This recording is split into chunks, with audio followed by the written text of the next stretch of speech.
저희 어머니께서 몇 년 전부터 겨울만 되면 손발이 시려우시다고 집안에만 있어도 왜 이렇게 춥냐고 자주 말씀을 하셨어요. 혹시 여러분도 양말도 신었고 공기도 따뜻한데 여전히 손발이 시렵다 하고 이렇게 느끼시는 분 계실까요? 아니면 날씨가 따뜻해지는 봄이나 여름까지 손발이 차가운 분들도 계신데요. 사실 이 수족냉증이라는 게 단순히 춥네 정도로 가볍게 넘길 일이 절대 아닙니다. 오래 방치하면 말초신경은 물론이고 뇌혈관까지 안 좋아질 수 있는 위험한 증상이거든요. 그래서 오늘 영상에서는 병원에 가지 않고도 수족냉증을 집에서 해결할 수 있는 방법을 전부 알려드리려고 합니다. 비싼 영양제가 아니어도 괜찮고요. 정말 많은 분들이 쉽게 먹을 수 있는 3가지 식재료와 하루에 5분 스트레칭만으로도 손발을 따뜻하게 만들 수가 있으니까요. 오늘 영상 끝까지 보시고 실천하셔서 올해는 손발이 포근한 하루를 보내셨으면 좋겠습니다. 일단 많은 분들이 겨울이니까 손발이 차갑지 뭐 하고 가볍게 넘기시는데, 사실 수족냉증은 계절이나 장소 상관없이 손발이 얼음장처럼 식어있는 상태라서 시간이 지나면 지날수록 일상생활에 불편할 정도로 지속되는 게 문제입니다. 그럼 수족냉증을 방치하면 어떻게 될까요? 손발이 차가우니까 심장은 말초까지 혈액을 더 보내려고 더 무리하게 펌프질을 하게 되고, 교감신경은 스트레스를 받아서 계속 긴장한 상태를 유지하게 되죠. 시간이 지나면 몸 전체가 긴장 모드가 됩니다. 이러다 보면 정작 회복이나 재생에 쓸 힘이 없어져 버리고 결국 손발 감각이나 저림이 만성적으로 생길 수 있습니다. 심지어 혈액순환이 오랫동안 되지 않으면 이게 뇌혈관까지 영향을 가서 혈관성 치매 위험이 올라간다는 이야기도 있고요. 또 체온이 제대로 올라가지 않으면 면역력이 툭 떨어져요. 예를 들면 소화가 안 되거나 생리 주기가 어긋난다는 식으로 요즘 왜 이러지 싶은 증상들이 이유 없이 생길 수도 있습니다. 결국 단순히 손발이 차가운 정도에서 끝나는 게 아니라 수족냉증이라는 어쩌면 작은 증상에서 시작해서 도미노처럼 연쇄적으로 일어나면서 몸속 균형이 이제 무너질 수 있습니다. 그러면 그냥 난방 빵빵하게 틀고 두꺼운 양말 신으면 괜찮아지지 않나 라고 생각하실 수 있잖아요.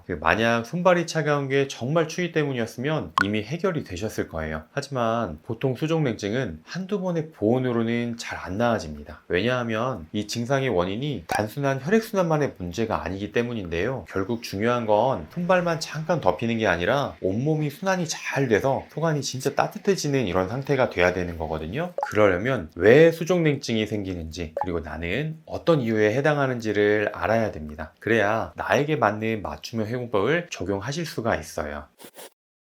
우리가 막 심장이 약해서 피가 끝까지 못하나 정도로 생각하기 쉬운데, 사실은 심장보다는 우리 몸의 여러 곳에서 열이나 피가 막히는 상황이 많습니다. 물론 가장 쉽게 생각나는 건 혈액순환으로 인한 체온의 문제일 텐데요. 몸이 전반적으로 차가워지면 말초혈관이 쉽게 수축되고 손발처럼 멀리 떨어진 끝부분까지 혈액이 잘 돌지를 못하게 되죠. 그래서 다른 곳은 괜찮은데 손발만 유난히 시리다고 느끼게 되는 거예요. 두 번째는 복부냉증입니다. 위장이나 자궁이 차갑다고 표현할 때가 있잖아요. 몸의 중심부가 온기를 지켜주지 못하면 손끝이나 발끝 같은 곳은 더 냉해질 수밖에 없거든요. 평소에 소화가 잘 안 되고 배가 자주 불편하신 분들이라면 수족냉증을 겪는 빈도도 확실히 더 높아지게 되죠. 복부 온도가 떨어지면 혈액순환뿐만 아니라 소화 흡수 능력까지 떨어지기 때문에 다시 수족냉증이 심해지는 악순환이 반복될 수 있습니다. 세 번째 원인은 상열한, 즉 위는 열이 몰리고 아래는 냉한 상태예요. 스트레스나 화,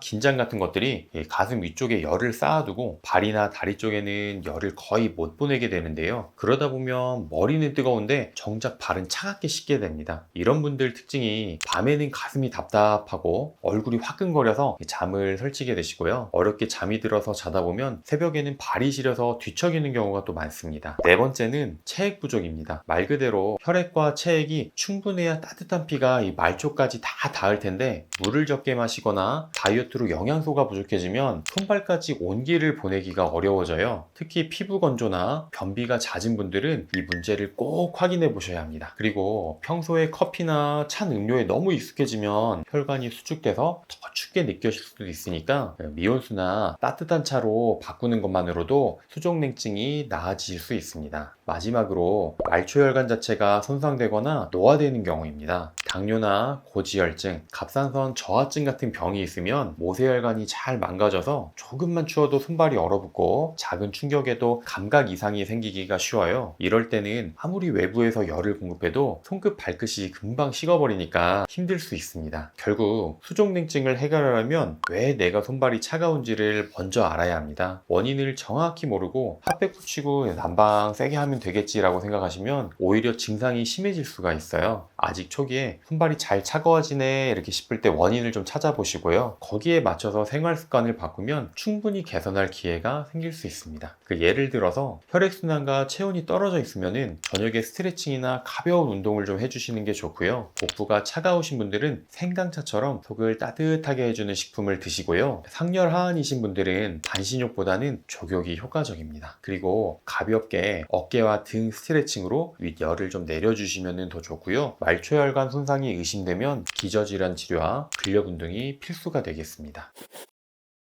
그러면 이렇게 생활 습관을 개선하는 것 말고도 수족냉증을 조금 더 빠르게 완화시킬 수 있는 방법이 있을까요? 수족냉증이 있으신 분들이 드시면 정말 좋은 3가지 음식에 대해서 제가 말씀드리겠습니다. 사실 비싼 영양제나 보약 같은 거 말고도 이 음식만 드셔도 정말 많은 분들이 금방 좋아지시니까요. 주변에서 쉽게 구할 수 있는 이런 재료들이니까 꼭 한 번씩 드셔보시면 좋습니다. 첫 번째는 계피입니다. 계피는 흔히 수정과나 디저트에 들어가는 향신료로 알고 계시잖아요. 사실 주변에서 흔히 볼 수 있는 이 계피에 몸을 따뜻하게 해주는 성질이 있어서 혈액순환에 아주 효과적입니다. 계피 속에는 신남알데하이드라는 성분이 혈관을 확장시키고 혈액 흐름을 원활하게 만들어주거든요. 특히 차로 마시면 온몸에 따뜻한 기운이 돌면서 손발이 차신 분들에게는 상당히 좋습니다. 그래서 저는 손발이 차갑다고 하시는 분들한테 커피나 차를 드실 때 계피가루를 한 꼬집 넣어서 드시거나 생강과 함께 끓여서 계피 생강차로 드시라고 그렇게 말씀을 많이 드리고 있어요. 매운 향이 싫으시다면 꿀을 살짝 넣어서 드시면 더 맛있게 드실 수 있습니다. 두 번째는 부추입니다. 부추의 별명이 몸속의 천연 보일러잖아요. 부추 안에 들어있는 황화아릴 성분이 신진대사를 활발하게 만들어주면서 우리 몸 중심 온도를 올려준다고 합니다. 특히 최근 호르몬 변화나 빈혈로 인해서 손발이 차신 분들한테는 상당히 좋습니다. 레시피는 편하게 드시면 되는데 비빔밥을 드실 때 부추를 넣어서 드신다거나 찜이나 탕을 끓일 때 부추를 같이 넣으시면 좋습니다. 대신 부추는 너무 많이 익히지는 마시고요. 적당하게 조리하시거나 무쳐서 드시는 게 알싸한 향과 함께 영양소를 더 살릴 수 있으니까 너무 익히는 거는 피해 주시는 게 좋습니다. 마지막은 대추입니다. 대추는 천연 신경 안정제라고 불릴 만큼 스트레스와 교감신경 흥분을 가라앉히는데 도움이 됩니다. 교감신경이 높아지면 말초혈관이 수축하면서 손발이 더 차가워지니까 이걸 완화해 주는데 역할이 꽤 중요한 셈이죠. 대추차를 하루에 한두 잔씩 드시면 스트레스가 줄면서 손발이 덜 시린 느낌을 받으실 수가 있어요. 아니면 전자레인지에 한 1분씩 앞뒤로 살짝 돌려서 대추칩처럼 바삭하게 만들어서 간식처럼 드시는 방법도 있습니다. 확실히 몸이 노곤해지는 느낌이 들면서 밤에 숙면하기에도 도움이 되거든요. 다시 정리하면요. 계피는 혈액순환을 도와주고 부추는 중심 온도를 이렇게 올려주고 대추는 스트레스성 냉증을 이렇게 완화시켜 주는데요. 내가 어디에 안 좋은지에 따라서 3가지 중에서 한 가지를 좀 먼저 드셔보셔도 되고요. 나중에는 계피차와 부추유리, 대추차를 꾸준히 드시면 손발만 잠깐 데워지는 게 아니라 몸에서 열이 계속 나는 것 같은 효과를 볼 수 있습니다. 여기에서 중요한 건 급한 마음에 한꺼번에 너무 많은 양을 이렇게 드시기보다는 하루하루 조금씩 꾸준히 드시는 게 가장 좋아요. 계피차는 가볍게 하루에 한두 잔, 부추는 한 줌 정도씩 식사에 곁들이시고요. 대추차나 대추칩은 간식이나 자기 전에 그냥 살짝 이렇게 드시는 걸로 하시고요. 이렇게 몇 주만 지속해도 손발 시림이 훨씬 줄어드는 것을 체감할 수 있을 겁니다. 수족냉증의 원인과 해결 방법, 그리고 몸이 따뜻해지는 3가지 음식을 말씀드렸는데요. 마지막으로 아주 간단한 동작으로 손발을 따뜻하게 만들 수 있는 방법을 제가 소개해 드리려고 합니다. 먼저 권해드리고 싶은 건 손목, 발목 스트레칭이에요. 의자에 앉아서라도 손목과 발목을 위로 3초, 아래로 3초 꺾어주는 동작을 10번씩만 해보세요. 혈액이 훅 돌면서 손발이 조금 따뜻해지네 라는 느낌을 바로 느끼실 수 있거든요. 제가 계속해서 강조하는 점이 손을 겉에서부터 따뜻하게 할 생각보다는 안에서 피가 돌아서 손이 점점 따뜻해져야 한다는 점인데요. 이 동작만으로도 엄청 간단하게 손에 있는 혈액순환을 도와줄 수가 있으니까 있으니까 정말 쉽고 효과적인 방법이라고 꼭 추천해 드립니다. 두 번째는 손톱 지압도 생각보다 효과적이에요. TV를 보실 때나 지하철로 이동을 하실 때, 지금처럼 유튜브를 보실 때 엄지검지로 반대 손에 있는 이렇게 손톱을 지압을 해주시는 건데요. 각 손가락마다 한 5번 정도씩 해서 손끝 뿌리부터 끝까지 이렇게 지압을 해주시면은 이것도 굉장히 시원합니다. 막혀있던 말초혈관이 살살 풀리면서 손이 따뜻해지실 겁니다. 마지막으로 알려드릴 건 모세혈관 운동인데요. 바닥에 누워서 팔과 다리를 쭉 들어 올리고 파닥파닥 물고기가 듯이 가볍게 이렇게 흔들어 보세요. 처음에는 좀 웃길 수 있는데 그 모세혈관을 자극해서 말초까지 피가 잘 돌게 만드는 효과가 큽니다. 하루에 몇 분만 해도 손발이 훨씬 덜 시린 걸 느끼실 거예요. 이렇게 제가 수족냉증에 좋은 동작들을 알려드렸는데 정말 쉽고 간단한 동작들이라서 꼭 해보시기를 추천해 드리고요. 결국 핵심은 몇 분이라도 꾸준히 하는 것이 좋다는 겁니다. 만약에 한두 번 정도 해보시고 그냥 별로네 하고 그만두지 마시고요. 조금이라도 나아지겠지 라는 생각으로 계속 습관을 들이시면 어느 순간 손발이 차갑다고 하는 걸 못 느끼고 있었네 하고 깜짝 놀라실 거예요. 지금까지 수족냉증의 대표적인 원인부터 도움이 되는 음식과 생활 습관들을 쭉 살펴봤는데요. 결국 수족냉증은 손발만의 문제가 아니라 몸의 전체적인 균형과도 깊이 연관이 되어 있다는 게 핵심입니다. 손발이 시릴 때 외부에서 온도만 높이려고 하면 정작 내부장기나 혈관 같은 건강은 방치하게 되거든요.